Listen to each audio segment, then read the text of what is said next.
केंद्रीय मंत्री चिराग पासवान ने तेजस्वी यादव के चुनावी घोषणाओं पर बड़ा ब्रह्मास्त्र चलाते हुए उन्हें सबसे बड़ा झूठा करार दिया है और साथ ही साथ उन्होंने ये भी कहा है कि वो सबसे बड़े झूठे हैं। जो भी बात बोलते हैं सिर्फ झूठ बोलते हैं, क्योंकि उनके पास कोई सच्चा आधार है ही नहीं, इसीलिए वो हमेशा नीतीश कुमार और एनडीए के ऊपर बड़ा आरोप लगाते रहते हैं। नमस्कार, मैं हूं संजीव और आप देख रहे हैं आप तक न्यूज। अगर आप हमारे चैनल पर नए हैं तो चैनल को जरूर सब्सक्राइब कर लें। बता दें कि चिराग पासवान ने तेजस्वी यादव के न सिर्फ खिल्ली उड़ाई बल्कि उन्हें लालू प्रसाद यादव के जंगल राज का आईना भी दिखा दिया। चिराग ने इस दौरान तेजस्वी यादव पर चुन चुन कर जुबानी हमले भी किए हैं। केंद्रीय मंत्री चिराग पासवान ने बिहार विधानसभा चुनाव 2025 के लिए महागठबंधन द्वारा जारी घोषणा पत्र पर अपनी प्रतिक्रिया दी है।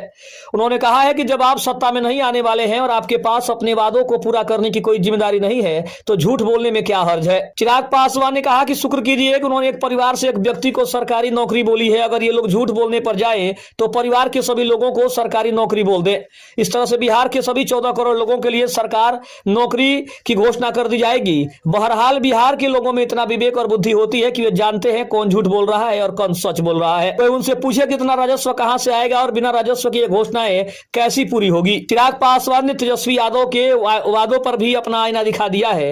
उन्होंने कहा कि बिहार से पलायन 90 के दशक में इनकी सरकार में शुरू हुआ। अगर इनको पलायन रोकने की इतना चिंता है तो उनको वो दौर भी याद करना चाहिए जब पलायन शुरू हुआ था।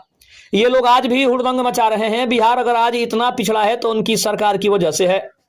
90 के दशक ने बिहार को 2.5 से 3 दशक पीछे धकेल दिया था। बिहार का एक गौरवशाली इतिहास रहा है, लेकिन इनकी सरकार ने इस इतिहास को नुकसान पहुंचाने का बड़ा काम किया। इससे पहले केंद्रीय मंत्री ने तेजस्वी को सलाह देते हुए कहा कि वे झूठ बोलना बंद करें और जनता को भ्रमित न करें।